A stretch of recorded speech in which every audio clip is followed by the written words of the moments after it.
So now let's talk about the red hat. The red hat is an incredibly important hat because it allows people's true feelings to be expressed. The red color stands for fire, passion, and emotion. When conducting business decisions, we're not supposed to let our emotions sip in, but they end up doing so anyway, and we merely didn't disguise them as logic. So with the red hat, I could make a statement such as, I sense that this is not the right person for the job, or I feel like you're taking up most of the talking time when others aren't able to voice their opinions. So with the red hat, people are given a chance to express what they truly feel, make statements that they don't have to validate, and make critical statements of others seem less personally attacking. So in that sense, the red hat is the complete opposite of the fact-based white hat. Let's talk about emotions in decision making for a second. There's some impressive research by Antonio Damasio and others that show that emotions are absolutely critical for decision making.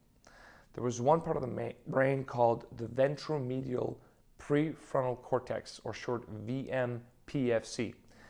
And this part of the brain is also responsible for processing emotions, and it is shown that if that part of the brain is damaged, people can really struggle with decision making. So these people still have their memory and learning capabilities and all that, but they struggle making even basic decisions such as what to eat, because somehow the emotional factor is a very, very important factor when making decisions.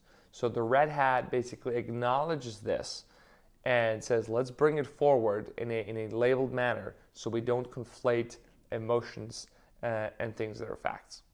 So it's important to say that feelings, hunches, and intuitions aren't always right. They can come with a long list of biases and prejudice that can totally cloud our judgment. But the advantages they have is that they are based on the entirety of our past experiences.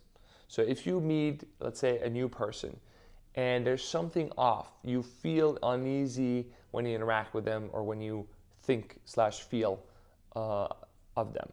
So this is because your body, your sensing, your system one is picking up on clues on ways this person's behaved that you're comparing with things you've learned in the past, and you can sense that something is off with that person. Now, it's important to go and verify whether that's true, but it can definitely alert you that something might be off. So in that sense, you can see how having emotions can be a critical part when making decisions, but it is also important to clarify that it is just a hunch or an emotion, and that we now should go and check whether the emotions are actually based on facts or whether they may be something there that is making the emotions pull you in a direction that doesn't necessarily correspond to reality.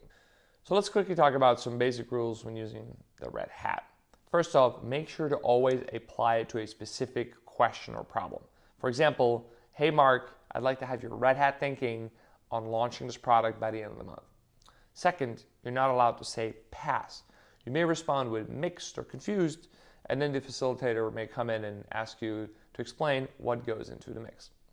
Third, don't justify or validate your feelings. So when should you use the red hat? Again, there's the two major modes of using it in a planned sequence or using it in a single use. In a planned sequence, it may make a lot of sense to use it at the beginning of a situation to sort of get how everyone is feeling about a certain proposal or problem. And then you might use the other hats to find data, and find solutions. And then at the end of the discussion, you might check in with the red hat again and see whether the feelings have shifted or changed. So it's a very, very good use of the red hat. Beginning, assess the situation. At the end, assess what the new proposal is. And people can, with the red hat, just really express what they're truly feeling. That's the idea. So when should you use the red hat in a single-use manner? You may use it if it's something that's very important or emotionally very loaded. You could also use it when you want to get someone's red hat thinking in a formal way. But don't use it every time you want to express a feeling. That may start to seem absurd. So what are some examples of how you can use the red hat? For example, you may use it to point out others' motivations. So I could say, wearing the red hat, I can sense that you're opposing the merger of this company simply because you'd like to preserve your job. Another powerful way to use the red hat is to admit feelings such as jealousy. So you might say, wearing my red hat, I can sense that my opposition to this Anne's promotion is partly based on jealousy. And thirdly, you may use the red hat to voice your opinion or feeling about an upcoming decision. So you might say, wearing the red hat, I feel like we're not ready to end the strike yet because I feel like both parties aren't hurting enough and won't be willing to really compromise. Another powerful way to use the red hat is to voice critical thoughts without appearing personally attacking. One of the key strengths of wearing the hats and the red hat as well is that it introduces a certain playfulness. So with that, I could say, for example, Sandra, it is my red hat view that you never listen to anyone.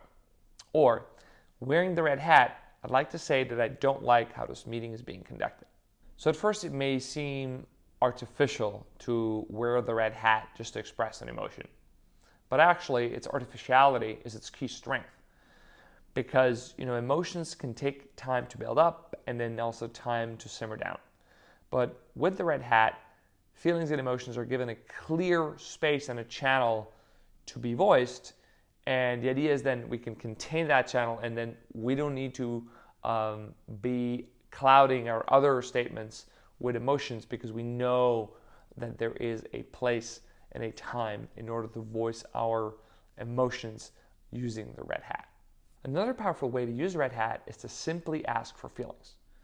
The idea is that we don't have to guess any longer what others think of proposals or of us. So for example, I could say, I suspect that you don't like me. Could I get a redhead answer on this? Or, I just like your redhead view on this proposal, Michael.